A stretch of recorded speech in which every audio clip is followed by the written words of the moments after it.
Well, it's my great pleasure to hand over the mic to Sophia Robison. Sophie is a neighbourhood planner at the City of Pittsburgh's Department of City Planning. She's a project coordinator for their 10-year plan of Pittsburgh's University District and created a standards public engagement following a year-long public process and numerous training with IAP2. She's most recently led the city's COVID response to public engagement by bringing on Harvest Digital Planning's The HiVE to host their citywide engagement portal called EngagePGH. Welcome, Sophia, and thanks so much for joining us this evening. Thank you for having me. I'm so excited to be here and also to learn from the other speakers this evening for sure. I guess this morning for you guys. I'm going to share my screen. Okay. Is that working? It is. Okay, great. So I have a pretty short presentation and I'm just going to kind of go through it pretty quickly. But as Cindy introduced, so I'm Sophia Robison. I'm a neighborhood planner with the City of Pittsburgh. I do long range planning as opposed to current planning, and I've gotten to get my hands into a lot of different things. And so public engagement has been one of my ongoing tasks during my time here, and kind of integrating it not only within city planning, but also across other departments has been a really big challenge, but a really interesting one. So a little bit of background: in fall of 2018, we began a year-long process to create a framework for engagement. We were looking specifically at long-range planning and policy projects. So not necessarily things like regular construction happening on streets.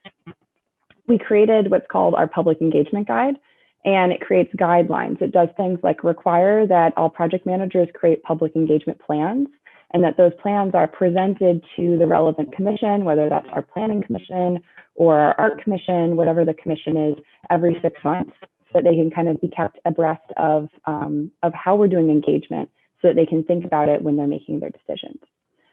It was integrated into our comprehensive plan, so our citywide 20-year plan in fall of 2019. Creating the document was really fun. We had about 40 public stakeholders who attended a series of meetings from a lot of different sectors. And basically we wanted to say, okay, we asked you guys lots and lots of questions. How do you want to be asked those questions? And that was really what we were getting at across all of these different meetings of this group. And what we came out with, among a lot of different things, was 5 principles for public engagement, which we ask our project managers to actually explain how they're meeting these across their greater projects. And so you can kind of see what these are, and hopefully see as I go through how EngagePGH works for us, how we're trying to meet all of these different things. So when COVID began, it was clear that, you know, even with this structure that we had spent a lot of time investing in, our needs for engagement were not being met before COVID, and definitely couldn't be met after COVID. So online engagement had to be part of our solution to broader and more equitable engagement. Equity is a really, really big issue in Pittsburgh, and it's something that our mayor would really like to see the city improving on. And in general, our 5 to 7 p.m. downtown public meetings were not getting great turnout, never mind diverse turnout. So we had a number of challenges that we wanted to address with digital engagement. We had short-term and long-term challenges. So short-term, we were sort of making the argument that just because social distancing is happening doesn't mean that our projects have stopped. We have regulatory requirements. We needed to continue working, and there was no way to do that without additional, particularly technology resources. When COVID began, the city of Pittsburgh didn't have a Zoom account. So we were dealing with really ground zero. I have this quote that I absolutely love from the community engagement team in Salt Lake City, Utah, which is that democracy doesn't stop because of social distancing. And I keep trying to remind myself that and reminding my colleagues. In the long term, however, we'd really like online engagement to supplement in-person engagement. We came up with kind of a number of tenets, which I've highlighted here. One of the really big ones is that residents shouldn't have to be experts on local government to find a project or participate. Before EngagePGH, you had to know like the name of the department and the name of the division and maybe the name of the project. You had to already know there was a project happening. now all you have to do is go to engage.pittsburghpa.gov and type in bikes, and every project relevant to bikes comes up. And that's, vastly decreasing the barrier to participating. We also wanted to be really strategic with our online engagement, that, we're not going to capture all demographics equally, but we really wanted to say that, okay, we need, through our online engagement, to capture a more diverse and a younger audience. And this was confirmed through interviews with about 9 other cities around the United States, and actually Australia as well, that are using platforms like the HiVE. And we've seen that in the 8 or so months since we started using it. And then we wanted to enable some more consistency around information sharing across city projects. We're pretty siloed city in terms of how we do engagement, but now we have the transportation department and the planning department and the public works department and the parks department are all using the same platform, and we can't use 6 different fonts anymore. And that might seem like a pretty low bar, but it's actually been really impactful for residents because they have more consistency, they know what to expect. So our approach to engagement is rooted in the IAP2 spectrum of public engagement, which, I'm sorry, this is blurry. I'm sure a lot of you are familiar with this, but really the thing I wanted to highlight here is that our sort of bar for what goes on our Engage site is anything that does anything more than inform. So this has been a really big learning curve with particularly like our public works department, is that they're like, okay, this is really cool. We want to add things on there. We just want to share information. And we're sort of trying to say, no, engage is when you're actually taking information from the public and you're changing your outcome based on that engagement. And if you're just sharing out information, that should stay on the city website. So that's been like an interesting thing we've been grappling with. I have a little bit of data here around digital access in the United States. I don't know if this is relevant to the Australian and New Zealand context, but there's this survey that we found from Bang the Table. It was talking about how a lot of residents don't attend public meetings, but would like to participate on their own time. And I think that's really a call to arms for online engagement. And so we've leaned into that as a concept. There's a number of different things around the data that we have that are challenging. So while in Pittsburgh, almost 90% of people have access to a computer at home, a little bit less than that have access to broadband. But we know, and so internet access, and then we know about 80% have a smartphone. So, we were dealing with people doing schooling from home, and everyone was like, oh, you need every person in the household to have their own device. And that's not true with our online engagement platform. And so that's also been a learning curve in dealing with the public. We do know that there are, however, discrepancies in terms of who uses online platforms and not only uses them, but also has confidence using them. So obviously millennials lead older Americans, but we're seeing a really large adoption of tech in our older generations as well. Around income, and I'm sorry these are showing up blurry, at least on my screen. We're seeing more discrepancy around income, and the discrepancies we see around income are consistent when it comes to race in the United States as well. That roughly 3 in 10 adults with household incomes below $30,000 a year don't own a smartphone. And so that's really something that has to be addressed in our context. And then additionally, more than 4 in 10 don't have access to home broadband services, which is something that in a non-COVID world, we'd say, okay, go to a library or a public park with Wi-Fi. And that's not really something we can do in a COVID world. And so we're still grappling from an equity perspective with, we have to proceed with the situation we have. But, we're making sort of like a parking lot of things that we have to really hit the ground running to do as soon as we can. So the final thing is, this is just, again, around device use. And this was really important for us to understand what kind of devices people needed. And that was something really great about the HiVE, is that in the back end, we can see what it looks like on a mobile device. That's been really important for us. We're finding that a lot of our users are participating not through a traditional computer or laptop. And so knowing that about 90% of US households have at least one smart enabled device is a really important thing for us in terms of the access to this work. So I'm going to skip this because you all know what an engagement platform is. But what currently exists? So we started with the HiVE in summer, fall of 2020. The resulting engagement platform, as I've said, is called EngagePGH. We have about 6 or 7 different departments using it right now, and we've actually had a couple council offices and the mayor's office start using it as well, which is really exciting. People absolutely love it. It's like really interesting, just kind of making this so accessible. People have jumped in.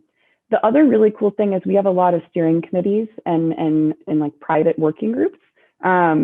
And we're able to create private pages and then keep our notes directly into there using the conversation tool. And that's really enabling our project managers to do a lot less work because it's like automatic note taking and it's completely transparent. And then if someone in the room is like, you didn't get my comment right, which I know you all in public meetings know never happens, they can go in there and add their own comment themselves because we just leave it open.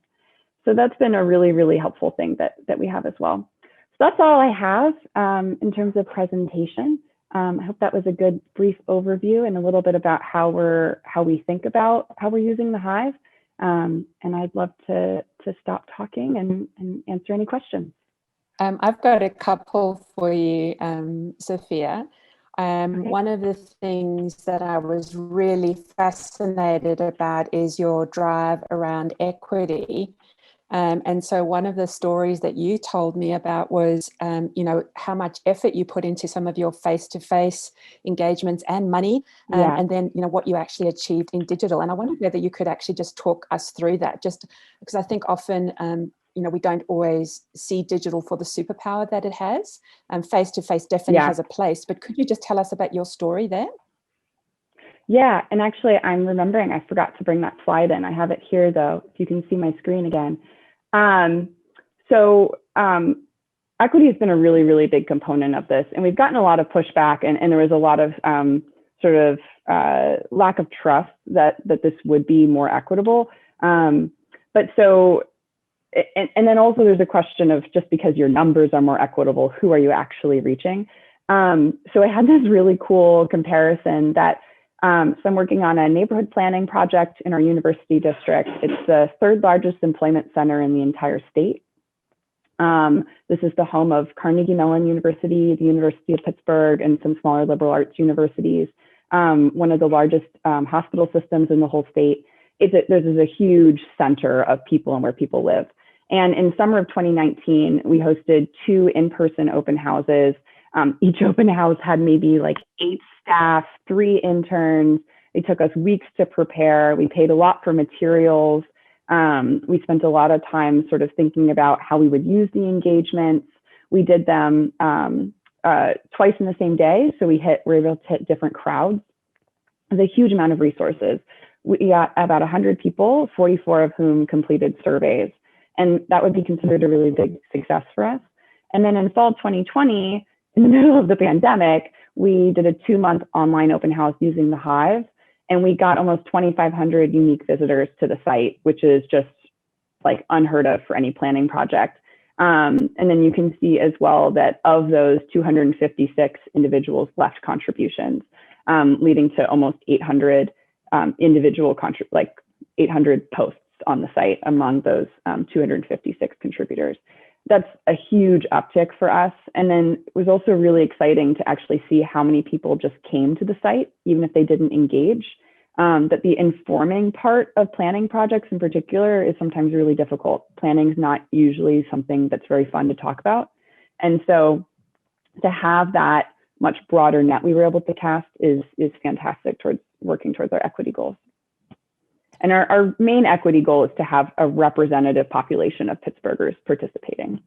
Yeah, look, I think it's just such a beautiful story, and I think it shows the power of digital. One of the other pieces that you spoke to me about was being able to get your planners excited. And I wondered whether you could talk a little bit about this, because yours is quite an interesting story. Most of our customers join us through marketing or comms or community engagement as being the point of contact. But yours is very different. It's very much being started at the planning level, and it feels like it's blooming out from there. Would that be fair to say? Definitely. Yeah. It's an interesting city for public engagement and in general for kind of where leadership comes from on various topics. It's a little bit of I describe it a little bit like the Wild West. If any of you know Pittsburgh's background, we, are a third of the population we were 60, 70 years ago. We just left bankruptcy like 3 years ago following the 2008 recession. It's sort of whoever is the most plucky on an individual topic ends up being the leader on it, which has strengths and has weaknesses. And so in the planning department, we were finding that we were doing a lot of public engagement. We don't have any communication staff. We don't have any professional public engagement staff. That's definitely something that the United States does not lead on. I know in Australia and New Zealand, there's a lot better requirements around those things. And so we among staff felt like we needed to do better and started organizing around that. The public engagement guide I talked about in the beginning was actually originally just for our department. And then the mayor's office was like, oh, we'd like that too. And then the transportation department was like, we'd like that too. And it sort of got expanded and expanded. And EngagePGH was something that as a department, we work with a lot of other departments. So like we do park master planning, but Public Works implements them, and similar for other projects. And so Public Works wanted to do their follow-up engagement for implementation, and then just kind of grew from there. It's been really exciting to bring in other departments, and we're finding that this is opening up a lot of communication channels between departments. And then also our project managers are not used to having lots of resources. And before this, if you needed a website, you had to send in like a ticket to our IT department and then wait 1 to 2 weeks to have like a spelling error updated on the city website. That's not responsive in any way whatsoever. And so this has just really empowered our project managers to do their most. And we're lucky to have really, really exceptional project managers. Thank you. I think it all resonates with us. That ticket system absolutely resonates with us. Sophia, what are some of the things that you're doing about building your capability across your team? Yeah, so that's honestly been a big challenge, that especially during COVID, no one's in the office. We've found that we've done a couple of internal trainings. Obviously we had a great training from HiVE staff at the beginning of the pilot. But then we had a communication specialist in our department. She was kind of the director's assistant. And she unfortunately left, but it's just been replaced. And she was leading a lot of the individual staff level trainings. And we found that we weren't quite reaching enough, especially once other departments started coming on. And so we were able to collaborate with, the mayor has some community outreach folks. They're really staff who attend public meetings and then report back on what's going on. And they actually were able to come into the fold and start doing trainings for us outside of the department, which has been really great, especially because they already have kind of an interdepartmental feel. But we've found that, especially within our own department and among like the higher level project managers, people are just really excited to be using this. And so they generally don't need a lot of training. We kind of give them the basics and then they run with it. And we've been more so identifying a need to rein people in than to go farther. Fantastic. We'll take questions from the audience. Please pop your questions into chat. I've just got one last question for you, Sophia. What are some of your long-term future digital engagement aspirations? Yeah, so how much time do we have? So we have a lot. So obviously capacity is a really big issue for us. I have a full-time job as a planner, and so managing this site has been interesting. But I think, we would like to do some more critical thinking around how we collect demographic data from the site. And then also, because we actually, when we do registration on the site, we made the demographic questions optional. And so I think we've had like 3 people fill them out of almost 9,000 who have registered with the site. And none of them gave us the data we actually wanted. So I think we'd like to reevaluate that, be a little more critical about that. And then the other thing that we really need to be thinking about is as we emerge from COVID, what does this look like when we re-engage with in-person engagement? I'm sure you've all been listening to like the podcasts about teachers going back to in-person environments and managing the in-person and online together. Just sounds horrifying to me for teachers, and I hope it's not quite that bad as city staff. So I think that's going to be a really big challenge for us. What we've been doing during COVID is trying as best we can to find the gaps in who we're reaching, whether it's particular age groups or particular race groups or particular geographic regions. And then we have like a private Engage page where we just are collecting information as staff, and we'll do almost like a focus group with those groups and then just take all the notes directly for them. So that's been a way we've been supplementing. That's been really effective. I think those are sort of one of the biggest things. Yeah, we'd like more consistency across project managers. In terms of how they format the pages and things like that too. There's a lot. It all comes as the skill set evolves. But I know that there's a couple of questions that Andrew's been fielding. Andrew, do you want to feed those in? Yeah, there's two questions that I've seen so far. So Bianca from Nillumbik Shire Council, which is here in Australia. How do you find the Engage platform working with multiple teams, using it from a consistency point of view? Yeah, so that has definitely been a challenge. What's been really helpful is actually, so when our communications person left, that was when we were able to bring in the staff from our mayor's community affairs office to help us liaise with other departments. And what's been great about that is that for the most part, other departments, particularly when we're talking about architects and landscape architects, they don't have as much time or experience in crafting engagements and websites for that matter. And so that community affairs office has been having meetings with those staff, and then they actually create the pages. So we're sort of we've started to create almost like a pseudo engagement communications team with them. But they're outward facing, so that's for departments not city planning. Inward is really kind of everybody for themselves. We haven't had capacity to kind of maintain consistency, which is not great. And I think everybody kind of knows that. So we're hoping that that's something we can sort of pitch for in the upcoming budget cycle is having a dedicated staff person to help run this. I would say consistency is an ongoing challenge. Yeah. And there's one more question there. Yeah, there's one from Mark at the City of Parramatta, which is in New South Wales in Australia. They like your accessibility widget that you've got on the City of Pittsburgh platform, and they just wanted to know what the uptake has been with that. Are you able to measure it?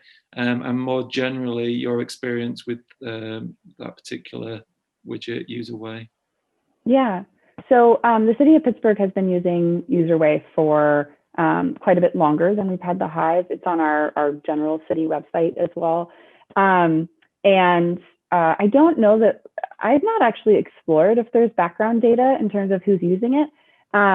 But we have an Americans with Disabilities Act task force, our ADA task force, and they've reviewed it and have given it high reviews. As well, actually, my husband uses a reader, like a screen reader. And so before we put a lot of things live, I have him test it and tell me if it works. And so that's been sort of a personal way I've been checking in on it. But we have a number of individuals I know who've engaged who are visually impaired and have said that it's really accessible. I think our project managers, I think the alternative text you're supposed to put in, that's definitely an area where we do need more consistency as well. Our ADA coordinators sent out some guidelines, but they were a little bit vague and sort of like, in general, this is how you do alternative text. So I think that's something that we're still working on, but we have really, really high standards for accessibility. And we get a lot of public pressure around that. So I think, we're still in uptick of people using EngagePGH, and I'm sure as more and more people are using it, we'll get more complaints around that, which I'm looking forward to. Is there any other questions, Andrew? Just some positive comments. So thank you from Nat Noonan. She's interested in showing the presentation, your presentation, to her planning team to inspire them. So Nat, once we've got the recording, obviously we can share that. Olivia has said the site looks really good, given you don't have a dedicated staff on it. Imagine when you do. And then just more thanks messages. No more particular questions that I can see. Oh, sorry, here's one quickly. Which engagement tool have you had the best uptake with, or the most success with? Yeah, I forget. I always get these two mixed up. If it's the Visioner or the Gather. It's not the sticky notes. It's the one where you can put pictures in. Gather. I always get those mixed up.